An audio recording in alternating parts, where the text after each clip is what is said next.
What are you gonna do? Are you getting your paw dried?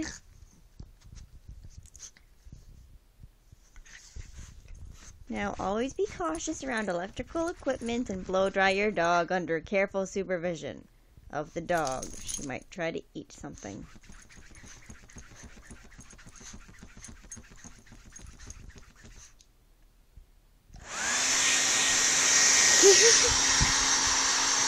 Every single time we do this. Every single time.